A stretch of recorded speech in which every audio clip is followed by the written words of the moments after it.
la newsletter del estudio. Esos son los objetivos de este proyecto. Venga, pues ahora diseña algo, diseña una mecánica o un juego que se puede hacer en 3 meses y que me vaya a dar esos resultados. Claro. Y ya te metes a diseñar el juego con un objetivo claro y con una cosa un poco con los pies en la tierra. Porque si nos ponemos a diseñar el juego como si cualquier juego fuera posible, al final lo que nos plantamos es que los juegos se tardan años y al final todo el mundo tiende a hacer juegos muy exigentes que luego salen y nadie les importa una mierda. ¿Sabes? Sí. Porque en el fondo son juegos de un equipo Nobel y eso huele. ¿Habéis visto salir juegos de... O sea, por ejemplo, un caso muy... Por decir algo. Lo que pasa con PlayStation Talents. Los juegos que ponen gratis con la Play, que los hacen PlayStation Talents. ¿Vale? Sí. Son juegos que la mayoría de los estudios como medias tardan 2-3 años en hacerlo. Y es su primer juego. Pues imaginaros vosotros dentro de 2 o 3 años, por fin terminar el juego que os ha costado la misma vida sacarlo para adelante, lo publicáis y les pasa lo que les está pasando a los juegos de PlayStation Talent, que consiguen 0 euros. Claro. Se los publican gratis por visibilidad y ya está. Y tú has pegado 3 o 4 años que sí que has aprendido mucho, pero no estás más cerca de tener una empresa con nóminas. Claro. Son 3 años que no has ido avanzando en esa dirección. Has aprendido mucho, pero no has avanzado en la dirección de tener un estudio consolidado con sus nóminas y un everybody happy. ¿Y tú crees que eso dentro de la carrera nos lo llegan a concienciar o lo aprendes cuando te pegas la leche con el mundo real? Yo no estudié carrera y he tardado muchos años, muchas hostias en encontrar, digamos, esa fórmula de hacer las cosas. Y ahora me dedico a enseñarla yo y a aprovechar cada ocasión para contar un poco este tema, ¿sabes? Porque, bueno, no es necesario, si ya se la han pasado, ya esa hostia ya se la han dado muchísima gente, no es necesario que se la siga dando todo el mundo. Claro. Y esto del desarrollo, enganchándose un poquito, porque obviamente el Blasphemous es un equipo y todo este equipo siempre ha tenido claro, el último escalón de esta escala de escalabilidad o sostenibilidad, que es la que habías dicho antes. En un principio, este último paso para sacar Blasphemous, el equipo, el tiempo de desarrollo, lo que es ya el diseño del propio videojuego, ¿cómo ha sido? ¿Qué tal? Pues bueno, para que veamos un poco qué tipo de proyecto es Blasphemous, pues han sido 3 meses de desarrollo. Perdón, 3 años, ¿qué coño te digo? Vale, 3 meses. Yo digo, oye, pues... Y con una mano atada a la espalda. Han sido 3 años de desarrollo. El equipo empezamos 3 y acabamos 15. Y nos hemos gastado unos 600.000 euros para hacer el juego. Calderilla. Vale. Nada, eso, que me he sobrado al fondo de la cartera que estaba. Y eso contando con que ninguno teníamos sueldos competitivos. Es decir, teníamos todo el mundo cobrando lo mínimo para subsistir. Claro. Nada de, oye, no, es que en programación se cobra tanto. En plan, y yo, este es el dinero que hay, ¿cómo lo repartimos? Así, con esto aguantamos. Gracias a Dios, por lo menos la empresa es nuestra y no nos explota nadie, nos autoexplotamos, que mola mucho más. Es lo mismo, pero mola más. Y dices que empezasteis 3 y acabasteis 15. Imagino que todos con ese tipo de nóminas para poder subsistir la empresa. Claro, la gente mayoría cobrábamos lo mismo, pero había algunos que tuvimos que, o sea, que venían de estaban trabajando en otro sitio donde cobraban un poquito más. Y para que se pudieran pasar full time, pues les tuvimos que igualar, digamos, el sueldo que tenían para que no les supusiera Claro, por eso que una pérdida. al final esa gente, cuando entró en la empresa, es lo que tú dices, no, el sueldo de programador es este, no, pero bueno, nosotros ahora mismo no podemos dar este sueldo por la situación en la que está la empresa, entonces esa gente un poco, entiendo que confiaba en vuestro proyecto, supongo, ¿no? Claro, y absolutamente toda la gente que ha trabajado lo ha hecho motivado por el reconocimiento personal que le veían al proyecto, porque querían trabajar precisamente en ese proyecto. Claro. porque les apasionaba y creían que era una cosa muy Y pepina. les ha salido redonda la jugada también. Sí, porque- al final sí, al final ha pues sí. salido bien, pero bueno, Para nunca se Full. sabe. Nosotros hemos estado siempre muy acojonados de no saber si, como nunca A nos vender, había no funcionado vender, nada hasta ese claro. momento, ¿sabes? En 7 años no nos había funcionado nada. Súper bien. De las dos funcionó un poquito, pero tampoco Sí, funcionó de las súper bien. dos. Entonces, Muy bien, estábamos acojonados igualmente. claro. Y a lo largo del desarrollo, ese acojone se iba quitando conforme ibais viendo que avanzaba el proyecto. O... Bueno, en cuanto a la incertidumbre de lo que pasaría una vez se lanzara, estaba ahí, pero no teníamos tiempo ni de preocuparnos por eso, ¿no? Había que terminar en fecha y quedaba mucho trabajo y era como, bueno, sí, incertidumbre, pero bueno, ya me preocuparé cuando tenga la Cuando puta salga. build, cuando tenga la build terminada, ¿sabes? Claro. Aquí han hecho por el chat algunas preguntas de dónde sacas $600.000, 600.000 pastukis, que en un principio Blasphemous fue un juego que se recaudó mediante Kickstarter, ¿no? Ujú. Que se estuvo financiando. Y ahora que ya habéis tenido esto y ahora estáis desarrollando el maravilloso gratuito DLC que saldrá, cuando acabéis esto, en un principio, ¿hay proyecto de Blasphemous 2 también financiado en Kickstarter? ¿Hay algún otro proyecto en mente? ¿Qué hay? Vamos por orden. Sí. ¿De dónde sacamos los 600.000 euros? Pues, bueno, pensad que esa cantidad no es una cantidad que tienes que tener de antemano, sino que es una cantidad que se va gastando a lo largo de los 3 años. Hombre, claro. Claro. Entonces, en un principio, fuimos cogiendo hasta 40, 50.000 euros que iba entrando de Last Door. Conforme iba entrando de Last Door, pues nos lo íbamos gastando. Para los primeros 7 meses de preproducción hasta llegar al crowdfunding. Empezamos 3 sueldos, luego 4 sueldos, luego 5, ahí salimos al crowdfunding. El crowdfunding funciona mejor de lo esperado, cogemos unos 250.000 euros limpios, más o menos. Y ahora con esos 250.000 euros seguimos adelante. Y por otro lado también tenemos otros ingresos, los ingresos de las DOR que siguen llegando, amortiguando un poquito el burrate. Y al final, pues hace falta, aparte de esos 250.000 del crowdfunding, hace falta una cantidad bastante interesante que adelanta el publisher. ¿Vale? El publisher ayuda a financiar el desarrollo normalmente. Sí. Y por último, el último tramo ya viene de un banco, un crédito bancario normal y corriente. Y de esos 600.000, pues digamos que 400 y pico son hasta la fecha de salida y luego el último tramo de 100 y pico son los meses que hemos estado parcheando el juego y trabajando en el DLC 1. O sea, es un poco más complejo que lanzar el crowdfunding y Ya está. Y recibir la pasta.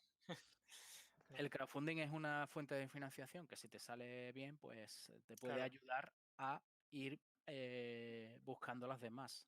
Cuando has superado con éxito un crowdfunding, no solamente tienes el dinero, sino que también has validado tu producto con el mercado, lo claro, cual eso es. reduce mucho el riesgo para un publisher. Los Sí. publishers automáticamente van a decir, crowdfunding exitoso, venga, hablemos. Claro, eso te iba a decir en lo que te había preguntado antes, Rodrigo, de si la gente que estaba motivada y tal, o sea, al final, como el crowdfunding había salido bien, Ujú. un poco, o sea, sabíais un poco que ya había mucha gente interesada en vuestro proyecto. Exacto. Claro. Así fue, sí. De hecho, vinieron muchos publishers y tuvimos la suerte. Fue la primera suerte, digamos. Bueno, la primera era que el crowdfunding estuviera yendo tan bien. La segunda fue que pudimos elegir el publisher que nos pareció que era el más indicado porque vinieron muchísimos muy interesados y pudimos elegir, cosa que también era nueva para nosotros, ¿no? Elegir publisher, wow. Como un montón de pretendientes y puedes elegir tú. Sí, sí, sí. Navidad Gracias a convenir. año. Sí. Bueno, y la otra pregunta que te había hecho Rodrigo, tenéis... Sí, La visión un poco del futuro, el DLC 1 este que vais a sacar ahora, sí que obviamente habrán cosas que no podéis decir, pero que si hay en mente alguna idea de volver a sacar otro juego en Kickstarter o de cómo... Pues, un poco la visión del futuro. El siguiente escalón. el siguiente escalón es darle soporte a Blasphemous hasta que pierda interés. O sea, Hasta que la gallina de huevos de oro deje de producirlo. exacto, ahora mismo tenemos el primer DLC en pista de despegue, ya está casi terminado y va a empezar, o sea, en algún momento habrá un tráiler y empezará a filtrarse las cosas nuevas que va a tener y se lanzará y veremos qué tipo de repunte provoca eso en las ventas. Si se vuelven a vender muchas unidades, pues volveremos a hacer otro DLC. Y si, bueno, pues si pasa cual arbusto rodante y seguimos vendiendo, seguimos, digamos, en el valle de las ventas, pues tendremos que acortar nuestra estrategia de hacer DLCs, básicamente. Claro. Y empezar a pensar en ese momento, pues decir, venga, mientras que Blasphemous vamos 2. haciendo el segundo DLC, que ya hemos dicho que va a haber otro más, ya vamos a ir abriendo, ¿no? Vamos a ir abriendo la caja de posibilidades a ver en qué nos metemos. De momento no tenemos decidido cuál va a ser el siguiente proyecto. ¿Entraría dentro de esas posibilidades un proyecto totalmente opuesto a lo que es Blasphemous? Es decir, un proyecto 3D con bastante calidad gráfica y desarrollo de la leche, por así decirlo.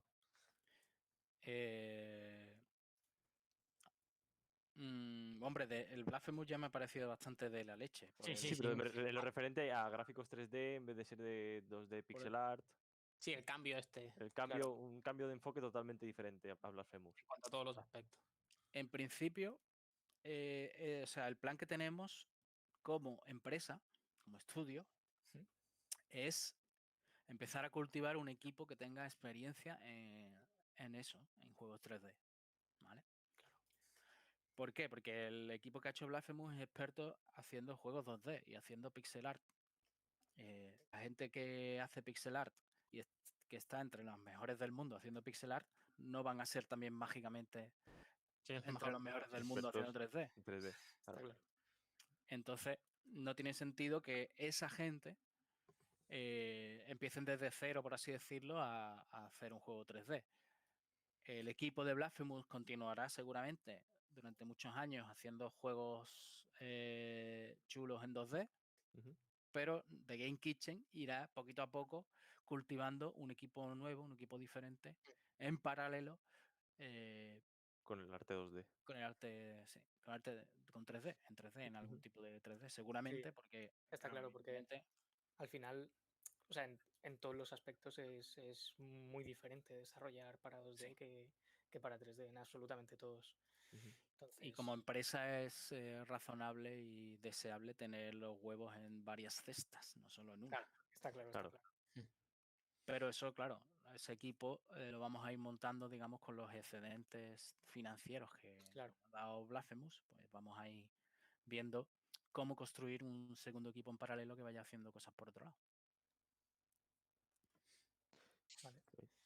Vale. Pues... Creo que Miguel iba a decir antes una pregunta. Aquí la gente ha puesto un par de cosillas por el chat.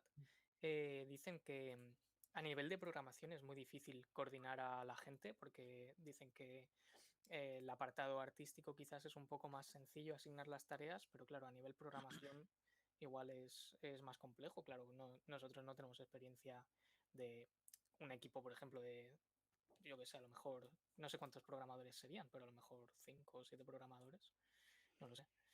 ¿Es más complicado organizar a los que están programando que al resto del equipo o cómo funciona? Yo creo que es igual de complicado. Los programadores tienen una cosa buena y es que tienen una forma de pensar ya que tiende a la estructura. Claro. Les gusta mantenerse más o menos ordenados y les gusta el orden, ¿vale? Normalmente a los programadores. Entonces, eso es bueno.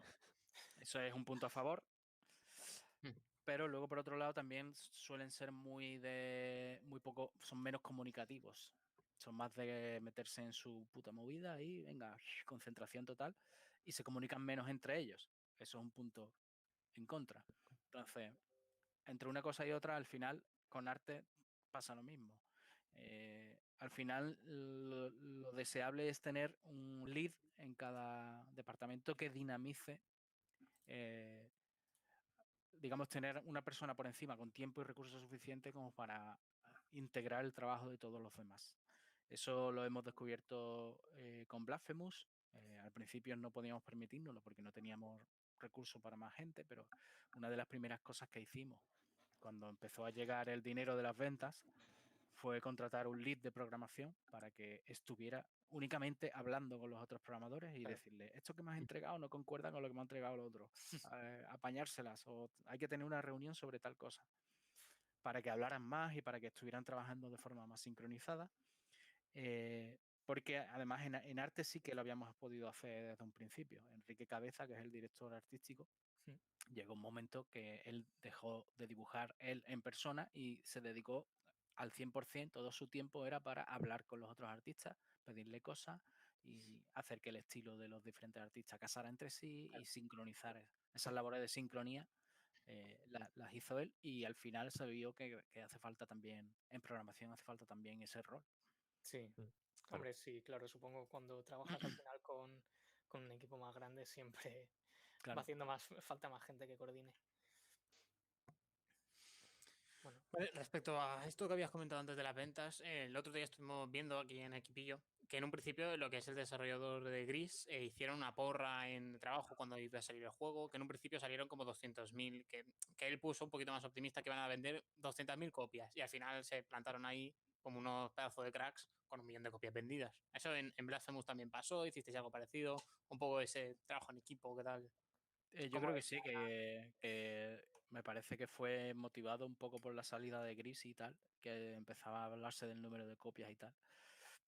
Cuando estábamos ya los últimos días de arreglar bugs y todo eso previos a la salida, alguien se levantó en la pizarra y dijo, vamos a hacer una porra.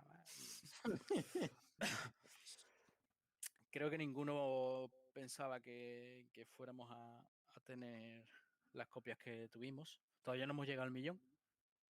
A ver si con el DLC ya le pegamos el último empujón y podemos fardar de 1.000.000 también, igual que los de Gris. 54 personas que nos están viendo, si no lo habéis comprado, estáis tardando. Esa cifra se llega. Se llega sí o sí, ¿eh? Sí o sí. Sí o sí se tiene que llegar. Y después a los y dos.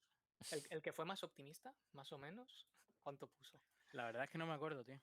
No sé si andaría por ahí, ¿no? Por 200 o por 300.000. Más que el resto, ya está. Esa es. No me acuerdo, no me acuerdo. Fue el que más cerca se quedó. Claro.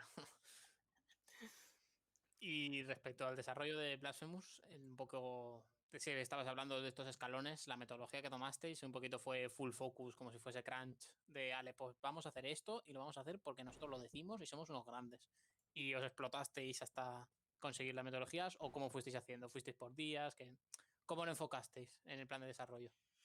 Lo hicimos de una manera de lo más profesionalizada y organizada que pudimos. Como estaba yo, digamos, de productor y tenía por primera vez en The Last Door fui programador, pero en Blasphemous era únicamente productor. Entonces, digamos que tenía tiempo suficiente para ayudar a los demás en temas organizativos. Y lo que hicimos fue, pues, bueno, la estrategia general fue hacer una preproducción en 3 grandes fases. La primera fase fue el prototipado estético, que se hizo primero porque sabíamos que teníamos que ir a Kickstarter y lo primero que había que conseguir era que el juego entrara por los ojos para poder llegar a Kickstarter. Claro. La segunda fase fue el prototipado de mecánicas, porque bueno, ya sabemos cómo se ve el juego, ahora hay que definir cómo se va a jugar, cuáles son las mecánicas core, cuál es el loop, todo ese rollo. Hay que definirlo, entonces empezamos a prototipar mecánicas durante bastantes meses y una vez que tuvimos algo sólido en cuanto a mecánicas, pues hicimos una última fase de prototipado que fue la de narrativa. Añadimos sobre ese prototipo de mecánicas, ya añadimos, digamos, un intento de gráficos finales, NPCs, el sistema de diálogo, todo lo que servía para contar de qué va el universo de Blasphemous, pues se añadió en esa última fase. Y cuando terminamos ese, ya ahí ya digamos que teníamos un framework con un motor bastante final y ya lo que quedaba era decir, vale, pues ahora vamos a hacer el primer nivel, ¿vale? Y un nivel ya con todas las features finales. Y ya eso, bueno, fue la vertical slice y a partir de ahí fue, oye, ¿cuánto vale hacer los niveles? ¿Cuánto se tarda en hacer cada cosa? Se contabilizó y decidimos pues que había que contratar a 6 o 7 personas más porque si no, eso no se va a terminar en la puta vida. Y así hicimos. Ahí fue cuando hicimos el gran esfuerzo. En el paso a producción hicimos el gran esfuerzo de financiero, de bueno, meter bastante más gente. Y nos quedamos sin dinero un par de veces y tuvimos que buscar por ahí lo del crédito bancario. Pero bueno, movidas, ¿sabes? Gracias a lo que sea, pues estaba yo ahí como productor y teníamos a alguien que tenía tiempo para resolver esas cosas, ¿sabes? Claro. Los equipos pequeños que no tienen, digamos, productor, pues estas cosas son mucho más complicadas porque te puedes parar la producción. Si no puedes programar o no puedes diseñar porque tienes que resolver un crédito bancario. Claro. Lo mismo es importante. Ahí, bueno, tener un buen productor en el equipo ayuda un montón para...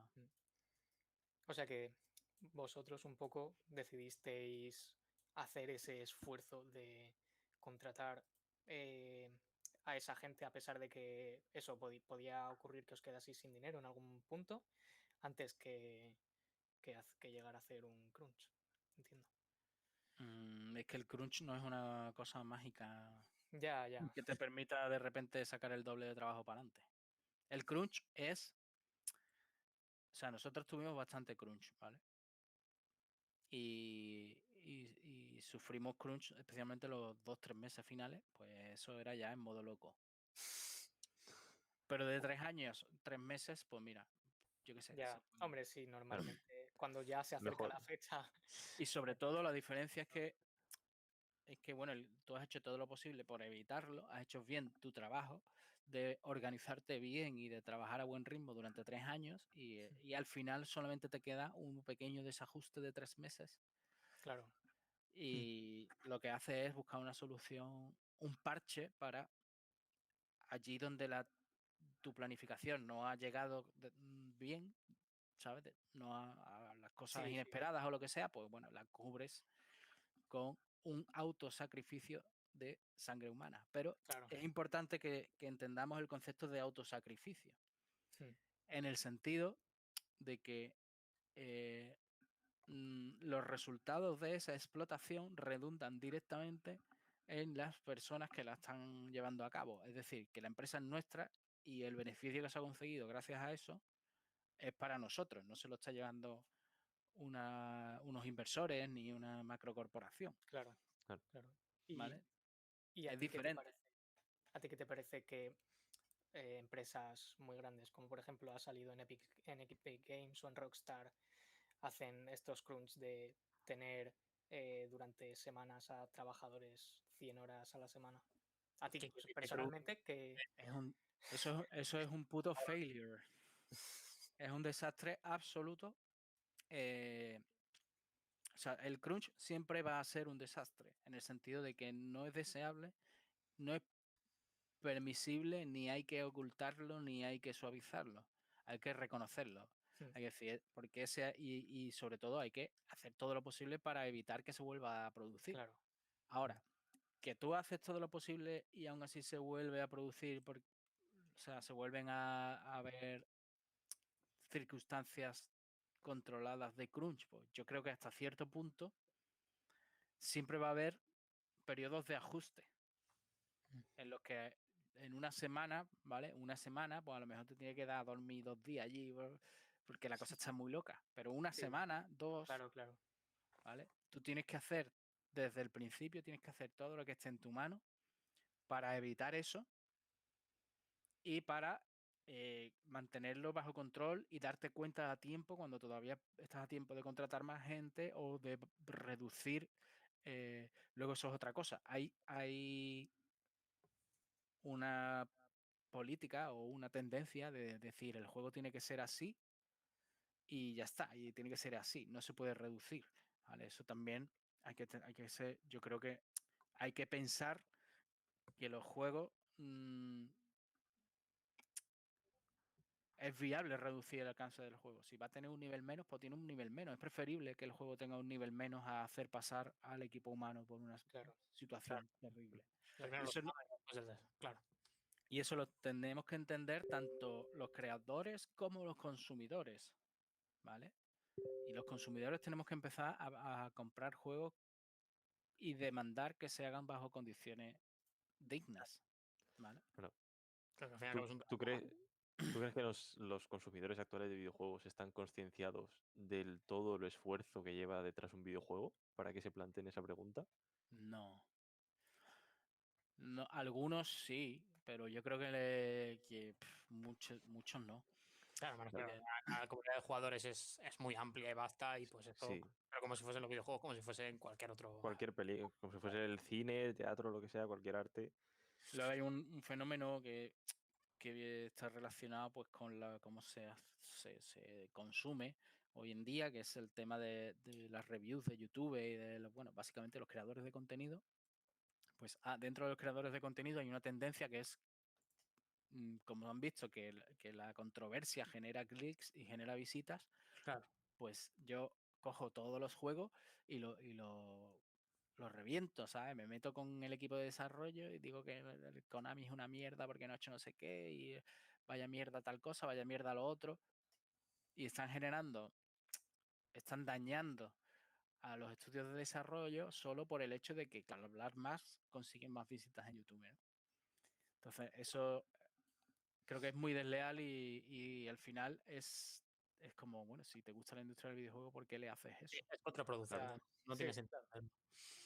Bueno, y ya un poquito, ya una pregunta así más general y después si eso vemos las del chat y todo eso.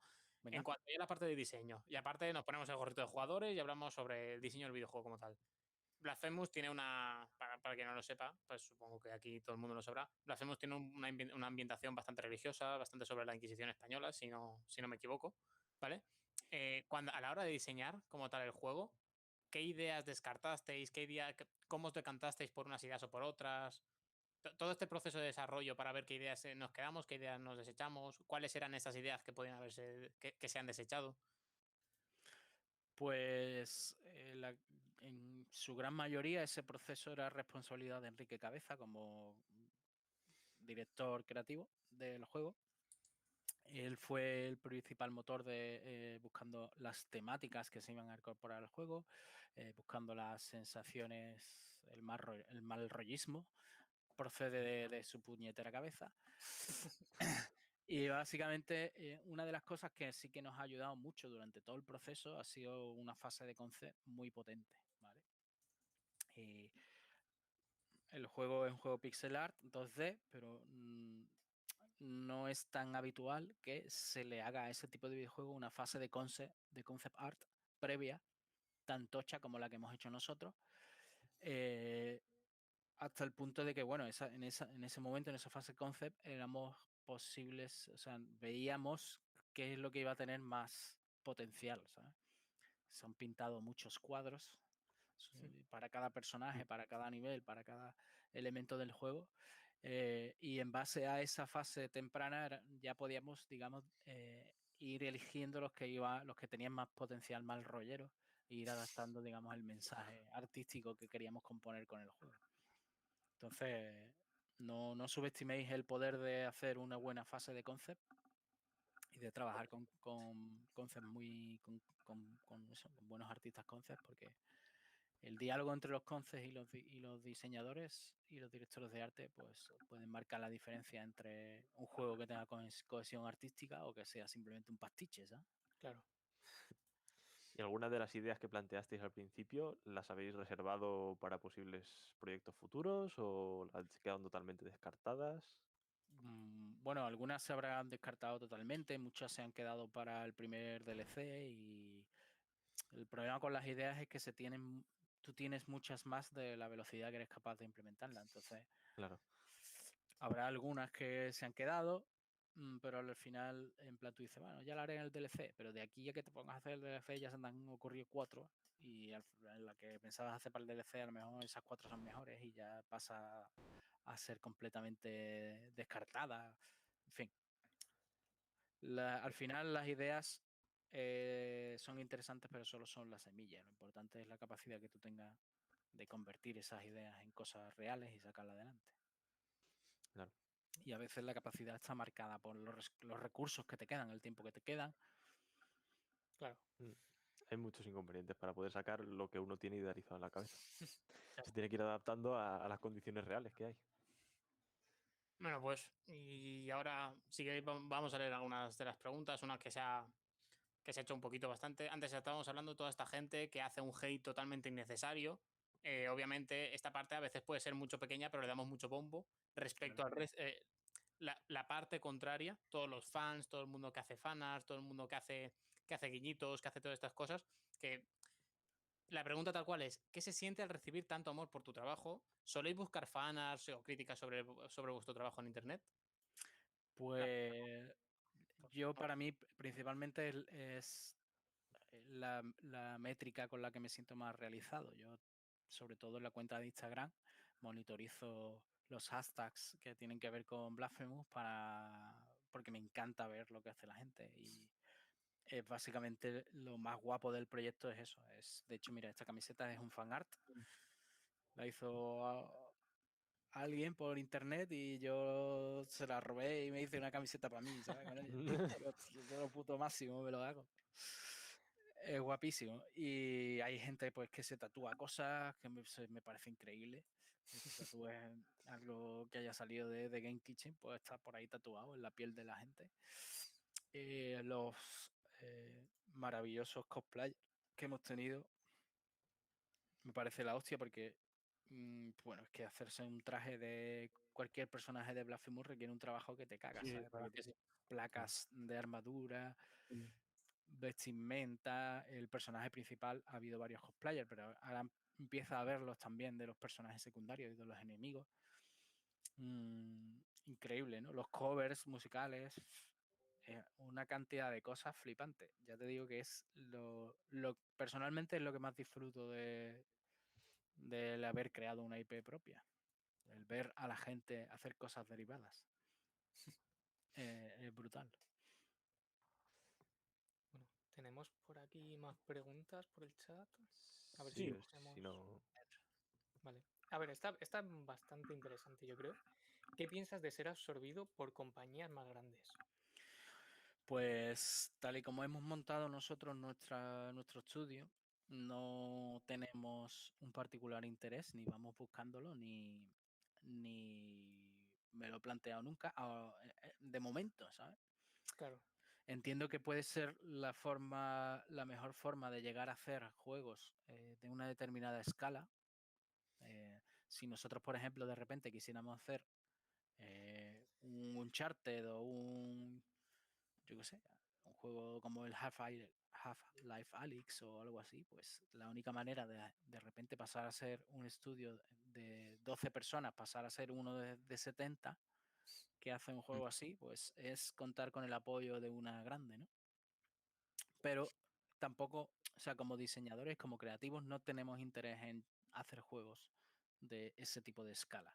Estamos cómodos haciendo pequeñas cosas que molen. Es pequeño, sí, pero mola. Pues ya está. Es pequeño. ¿no? Claro, sí, y además hostia. es vuestro propio, no tenéis nadie por encima al final. Exacto, y al final pues puedes disfrutar de esa independencia y de no rendirle cuentas a nadie excepto a ti mismo, ¿sabes? Claro. Y podemos seguir operando con la horizontalidad que tenemos ahora.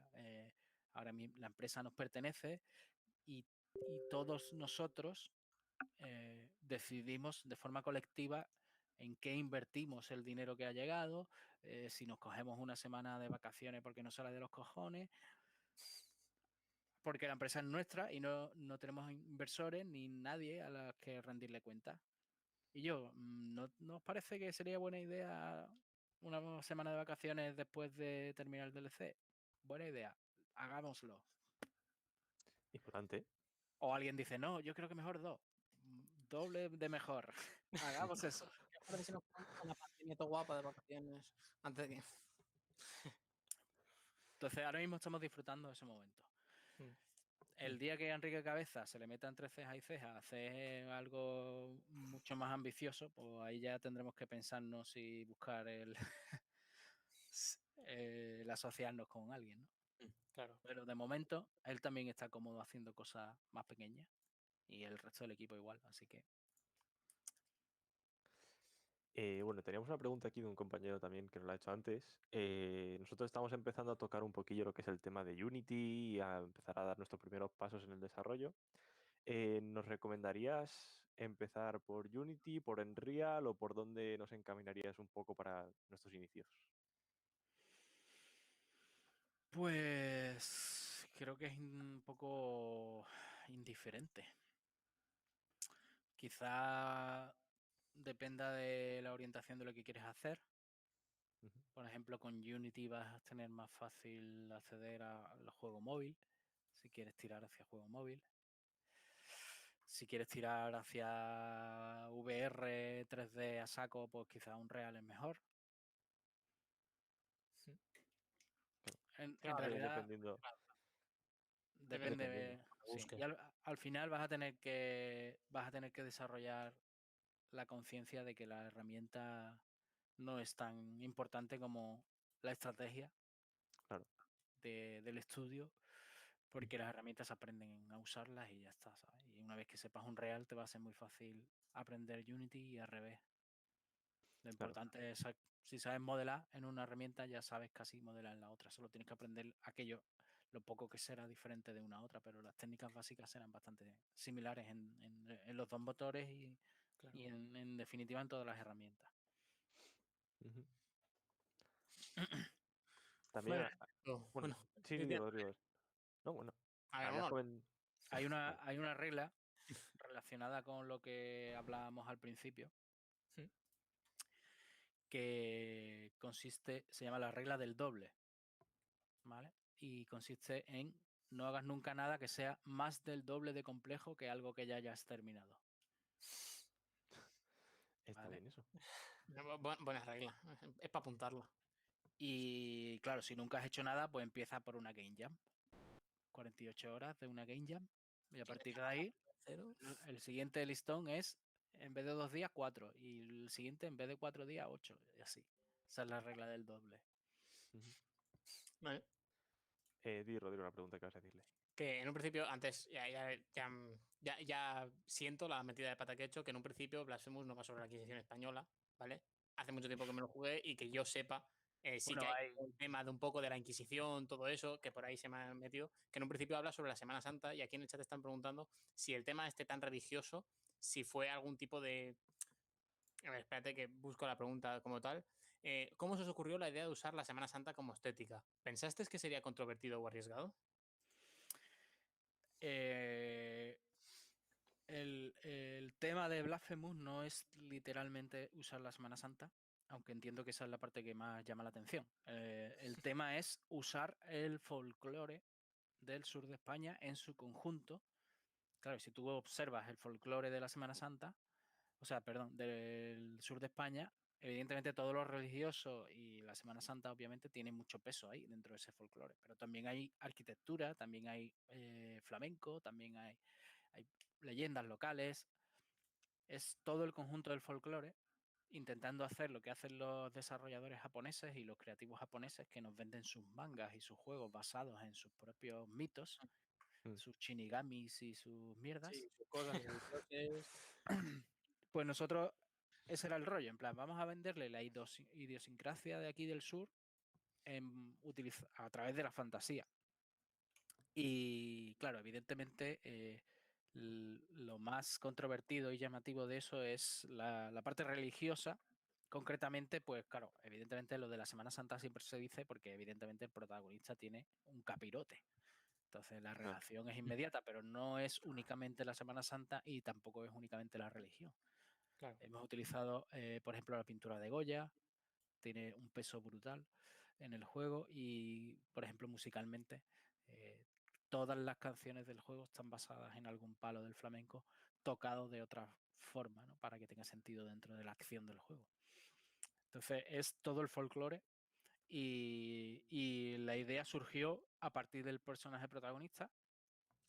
Teníamos un personaje protagonista que era muy genérico, era un cazabichos genérico, una especie de cazavampiros, ¿no? Por así decirlo, muy genérico.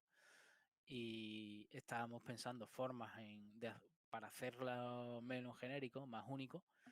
Y se nos ocurrió cruzarlo con la silueta de un nazareno.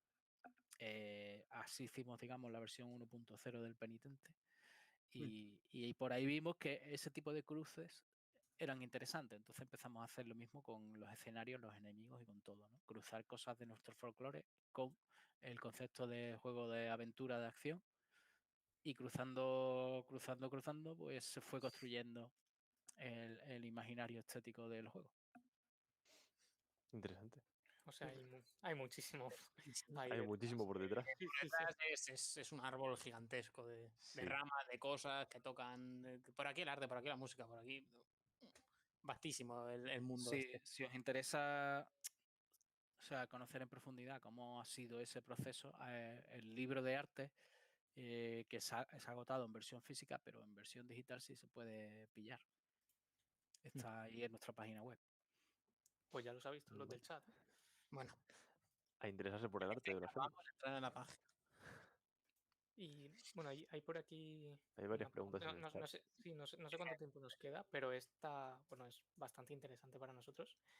Dicen, de cara a un primer contacto con la industria, ¿qué requisitos tendría que tener un junior para intentar aplicar a una empresa como puede ser Game Kitchen?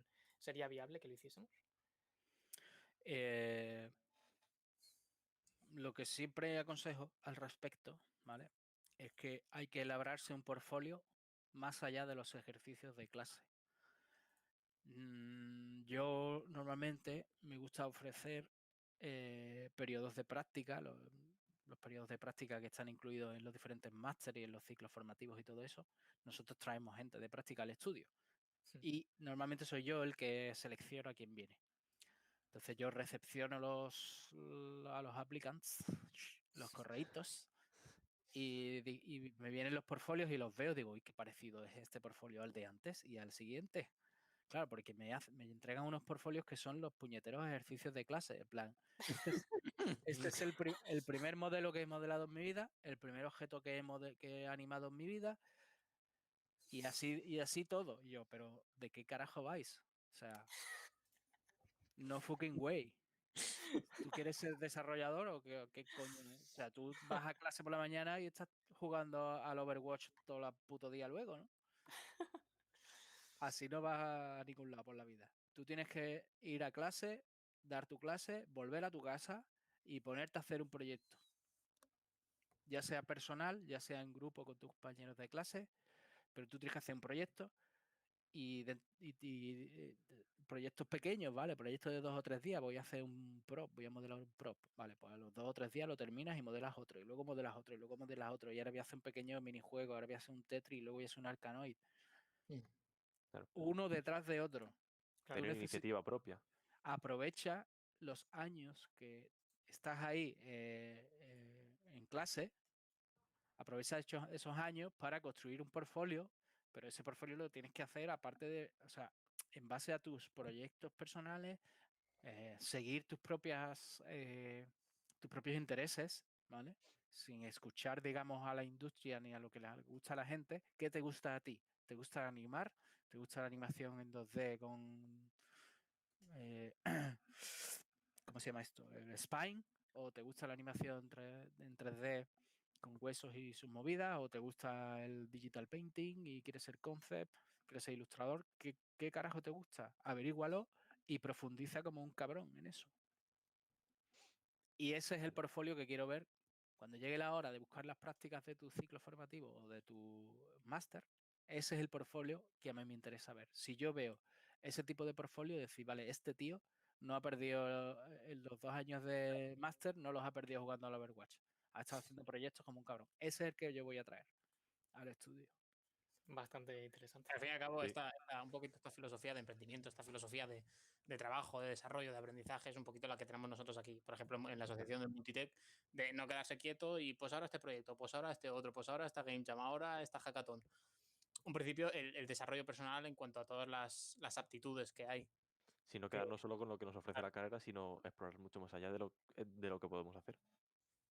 Es Sí, como sí, el es que es lo que hay que hacer.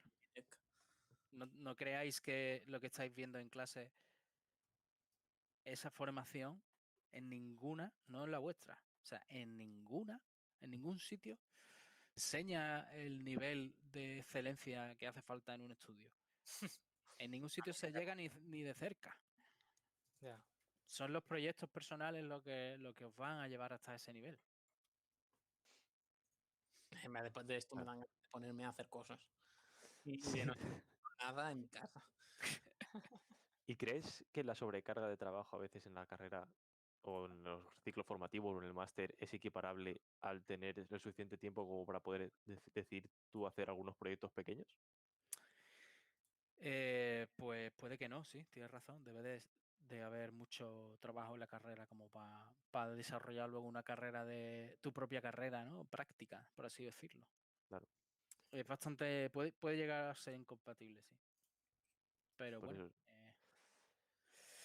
quien algo quiere, le tiene que echar el doble de horas para conseguirlo. si tú has elegido, claro, has elegido hacer una carrera, pues a lo mejor ahora la velocidad o la cantidad de proyectos personales que hagas será menor, pero que sepas que cuando termines la carrera vas a tener que estar 1 o 2 años más haciendo ese tipo de proyectos antes de estar capacitado realmente de entrar en un estudio. Claro. Claro. Bueno, por lo No menos, pasa nada, o sea, no pasa nada. por lo menos están ahí las Game Jams, Sí, las game jams, pues que son un par de días y, oye, pues vas sacando No, cosas y aprendiendo cosas sobre todo, que al final, mm, porque claro, ahí en la game jams te juntas con gente que ya tiene experiencia, ha ido a varias, tiene sus proyectos y quieras que no, si haces networking con ellos, pues aprende un montón de cosas. y aquí también Y están haciendo preguntitas ya un poquito más aparte del Blasphemous, ya como ti para Mauricio. Por ejemplo, te preguntan, ¿cuáles son tus juegos favoritos o cuáles recomendarías para alguien buscando buenos ejemplos de game design? Pues a mí me gusta mucho Portal Juegazo. y Portal 2 tiene además una comunidad de niveles custom donde hay una cantidad de ejemplos brutales de cómo hacer las cosas bien. O sea, en realidad, evidentemente, tanto Portal 1 como Portal 2, sus dos campañas, la single player y la La co- doble player, las dos son brutales, pero además es que hay un montón de diseñadores muy buenos haciendo niveles custom. Así que ahí hay telita. Así ya pregunta personal que se me acaba de ocurrir. Imagínate, por algún casual, que yo me pongo como un viciado a poner juegos, a hacer mapas custom, yo qué sé, del Left 4 Dead 2 o mods, o o del por Garry's ejemplo, también. cosas de Minecraft, o propios mapas del Portal. ¿Tú crees que eso para, por ejemplo, un portfolio que quiere ser desarrollador de videojuegos, todos esos puntitos van sumando puntos? Claro, sobre todo si Creo lo que que quieres sí, hacer es... claro. Si tú lo que quieres ser un level designer, es eso precisamente lo que tienes que hacer. Ese tipo de portfolio es el que buscan las empresas cuando buscan un level designer. Modders, o sea, todo el mundo que empieza por level designers viene de la comunidad de modding o de otro empleo ya de level designer. Pero si, si tú le preguntas a cualquier level designer por qué te cogieron en su primer empleo, te va a decir porque hice mods del Half-Life, del Counter-Strike o por mods, seguro. Vamos a ver, ¿qué vamos a poner por aquí? Antes había también una pregunta que preguntaba más o menos cómo se tomaron los del banco, ¿vale? Esto ya un poquito cogido a la industria del videojuego. ¿Cómo se tomaron los del banco un préstamo para un juego? ¿Se veía algo como algo normal o tuvieron muchas dudas? Mm, yo creo que se ve medio normal, mientras que tú estés presentándolo de una manera profesionalizada. Si tú vas con una idea servilletera, pues vas a tener problemas. Claro. O sea, lo primero que necesitas para un préstamo es tener algún tipo de aval. Entonces, si no tienes aval, los problemas se multiplican, como en nuestro caso, que no teníamos aval. Pero no teníamos aval, pero sí teníamos la trayectoria del proyecto. Teníamos un contrato de distribución con un publisher de primera categoría, teníamos el éxito de la campaña y además era nuestro banco. Había visto que llevábamos años trabajando con ese banco y sabía nuestro historial de cómo nos entra y cómo gastamos dinero, ¿no? Eso lo conoce porque es nuestro banco. Entonces, luego nosotros lo que hicimos fue presentarle un proyecto. Decirle, mira, para esto vamos a utilizar el dinero y va a volver así. Cuando pase esto, esto y esto, el juego va a salir, dentro de tantos meses se va a recuperar lo que se ha gastado, y van a llegar estos ingresos que nos ha dicho el publisher, que las estimaciones de venta son tal. Todos esos números, si tú los tienes y eres capaz de presentarlos como al banco le gusta, pues al final el banco ve números. Da igual si es un videojuego o un restaurante Claro. o lo que sea. Claro. Ahí cada uno se mueven por lo que se mueven. Bueno, pues ya llevamos una horilla y 10 minutitos más o menos de entrevista, de preguntitas, de cositas. Si quisieses hablar un poco de Game Kitchen, tal, un poquito de la empresa como tal. Pues bueno, la empresa se fundó hace casi 10 años. Antes de ser empresa éramos un estudio o sea, era un grupo amateur que se juntó de forma orgánica para aprender en grupo a hacer videojuegos. Teníamos trabajos en otros sitios y como no nos llenaba y queríamos hacer videojuegos, pues nos juntamos varios para ir aprendiendo y haciendo cosas. Empezamos a hacer proyectos amateur y cuando evidentemente hicimos de lo que hablé antes, intentar hacer nuestro juego de nuestros sueños y a los 6 meses pues te das cuenta de que solo tienes 2 documentos de Word en 6 meses, 800 horas de reuniones y de discusiones y que el único avance han sido 2 puñeteros .doc, ¿sabes? Entonces en ese momento dices, vale, voy a intentarlo con uno más sencillo. Y haces uno más sencillo y también te das cuenta de que no avanza suficientemente rápido y al final dices, voy a intentarlo con uno radicalmente sencillo.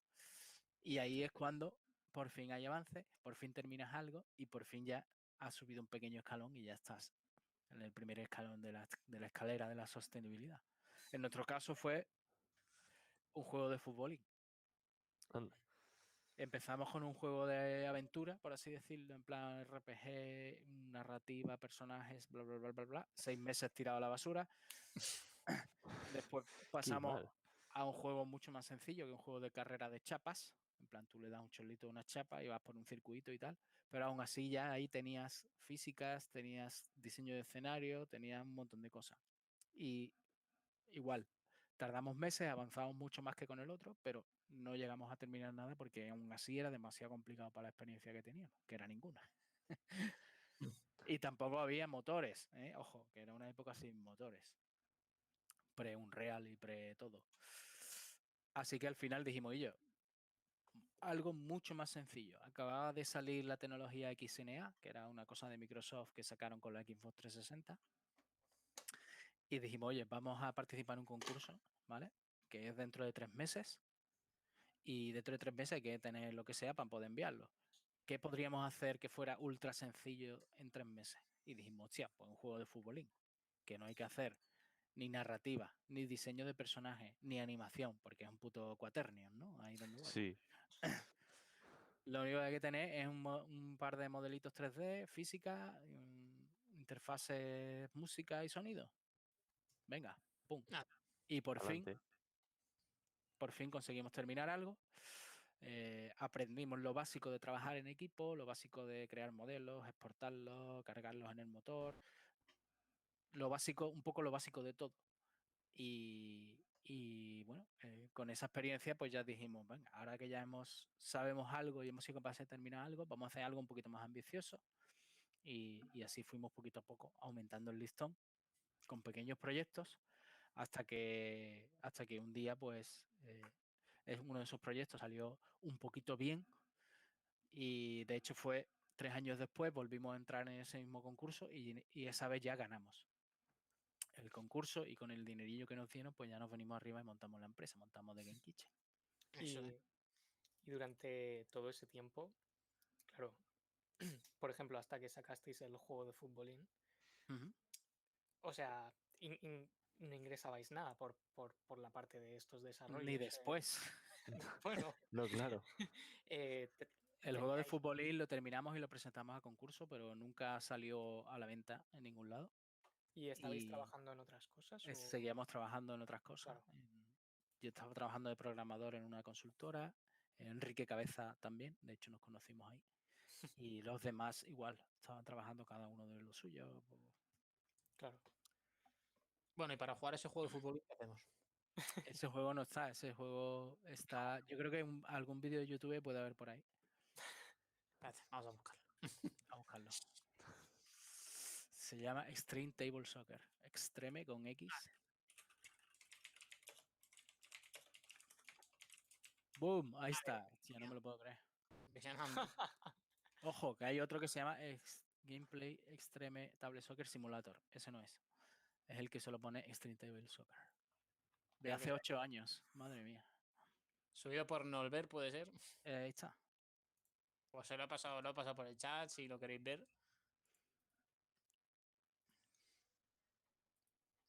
Es horrible, pero... horrible, es lo no, primero que- ¿cómo digas eso? No, lo es, no pasa nada. Es lo que os espera a cuando empecéis. O sea, asumid que vuestros primeros juegos van a ser horribles. Va a ser un fútbol. No pasa nada. Contad con ello y buscar una estrategia que sea compatible con ese hecho. Claro. Sí, la verdad que sí. Hay que ir poquito a poco, no pasa nada. A ver si Y también un poquillo antes nos habían comentado también otros compañeros. Tú has comentado que no hiciste carrera. ¿Qué No. estudios teníais tú y tus compañeros y si realmente esos estudios han servido en el desarrollo de vuestra carrera profesional? Enrique y yo hicimos ciclos formativos de desarrollo de aplicaciones y eso nos sirvió para conseguir un trabajo en la consultora. Él entró como diseñador gráfico de páginas web, digamos, y yo entré como programador. Y ahí fue cuando nos conocimos. Estuvimos 5 años en esa empresa. Ostras. Los 5 años que tardamos en aprender lo básico de cómo hacer juegos. En una época pre-Unity y pre-Unreal, donde había que currárselo todo ahí con C++ y OpenGL y esas cosas. Claro. Vamos, que básicamente todo el proceso de aprender a hacer videojuegos lo habéis hecho después de ya tener los estudios que teníais. Sí. Ha sido totalmente autodidacta. Además, bueno, hace 10 años no había academias ni cursos especializados, no había nada. Claro. Bueno, pues... No había ni YouTube, con eso te lo digo todo. Ya, A foros. Pero 2008. Eso es duro, ¿eh? ¿Te imaginas qué serían de mis prácticas de la universidad si no tuviese yo los maravillosos vídeos de YouTube que me dicen cómo hacerlas? ¿Qué sería? La vida pre-YouTube. Los que te mandan los profesores. No quiero imaginarme lo que tiene que costar sacar una empresa que gano para adelante. Bueno, pues llegamos ya a 1 hora y cuarto más o menos. Si tenéis vosotros alguna pregunta más que hacer. Yo por mi parte creo que no. Sí, por el chat hay alguna pregunta. Sí. Bueno, a ver cuando pasamos a fase 5 o como se llame, ¿no? Y nos dejan hacerlo presencialmente, que tengo ganas de visitar Alicante. No me faltaría. Cuando Hombre, quieras. Hacer Aquí te vienes y vamos. Yo dejo caer una hackathon entre en Kitchen, Multitech, a lo mejor en Sevilla, a lo mejor en Alicante. ¿Quién sabe? A lo mejor en los dos sitios. A lo mejor. Está guapa. Multisede. Claro. Hombre. Pues a ver si tú nos das una. Hombre. Pues ya sabes que aquí en Alicante puedes venir cuando quieras. Que Cuando podamos. Multitech te va a Sí. recibir con los brazos abiertos. Pero con los brazos, pero con abiertísimos los brazos, unas cervecitas y hablar. Bueno, aquí tiene, aparte de esta ocasión, aparte para desarrollo de videojuegos, si alguien se ha jugado Blasphemous, tal, si alguien tiene una pregunta, antes había visto que alguien de este chat, que se llama Guille Carlos, piensa que a lo mejor con la parte de la montaña nevada, cosa que corroboro, os pasasteis bastante. No sé en qué aspecto se referirá, pero si alguien En tiene la alguna dificultad. pregunta, pues sí, la dificultad supongo. O sea, eso estaba diseñado originalmente para... O sea, hay como 3 zonas que puedes hacer al principio. Puedes tirar para 3 sitios. Y el de la montaña es el más difícil y nosotros creíamos que la gente se iba a volver. En plan, hostia, no, esto es muy difícil, me vuelvo para el otro lado. Y coger cualquiera de los otros 3 caminos y ya hacer la montaña cuando ya hubiera nivelado un poquito, cuando hubiera alcanzado cierto nivel. Pero no, se ve que la gente en plan, ahí, la montaña la hago, coño, Dale, que te pego. por mis huevos. Todo el que Oye, le da, que aleatoriamente le da por irse a la montaña, al principio pues lo pasa un poquillo mal, la verdad. con eso seguisteis un poco la filosofía del Dark Souls, que empiezas en el santuario enlace de fuego y ya tiras para donde tú veas que puedes ir, pero como te ofuscas con un sitio, no tiras para adelante ni para atrás. Sí, evidentemente Dark Souls es una influencia grandísima para toda la industria y en Blasphemous Sí. evidentemente también.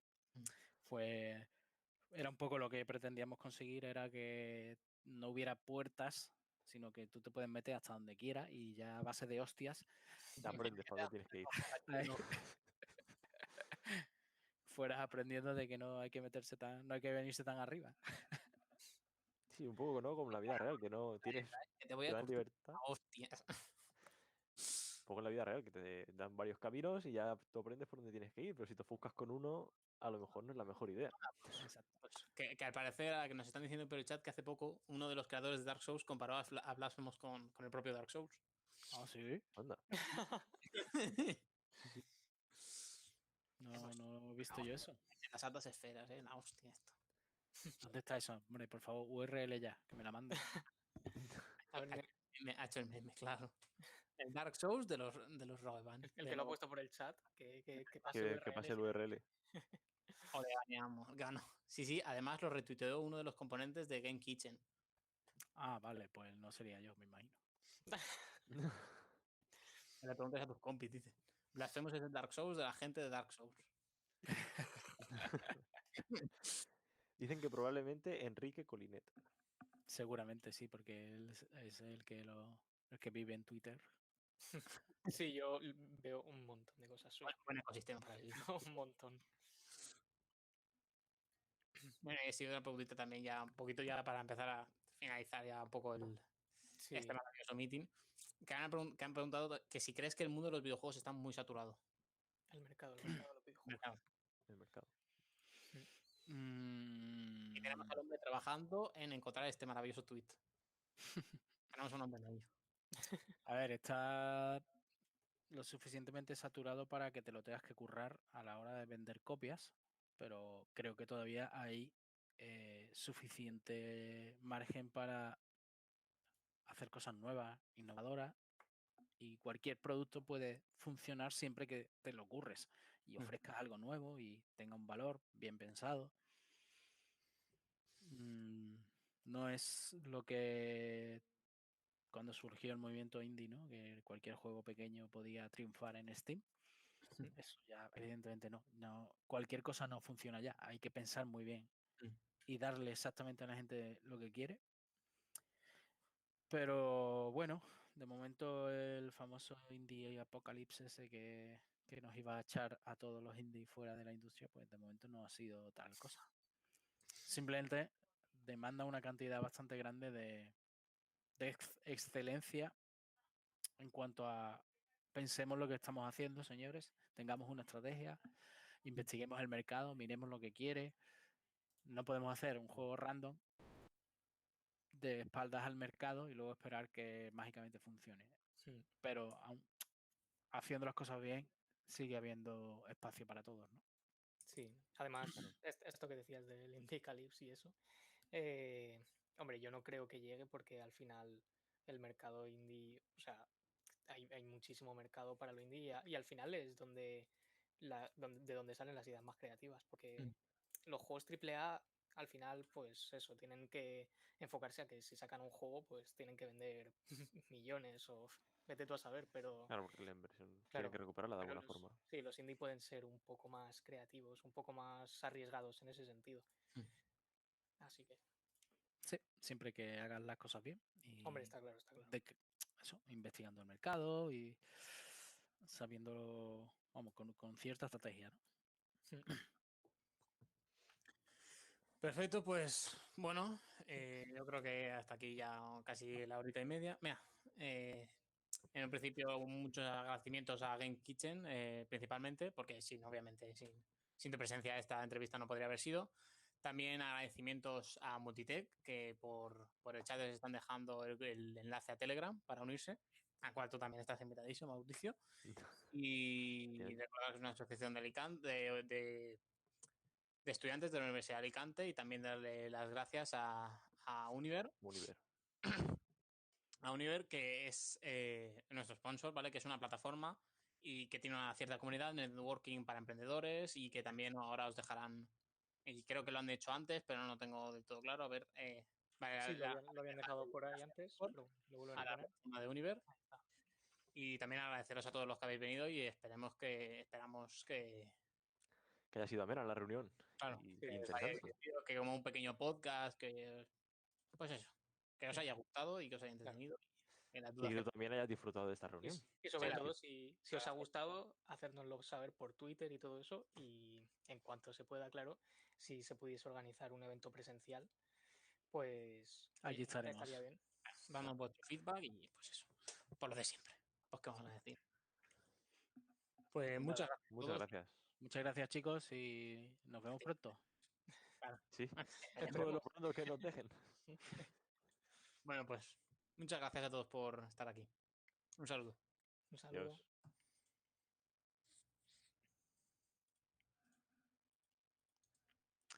Bueno, pues nada, chicos.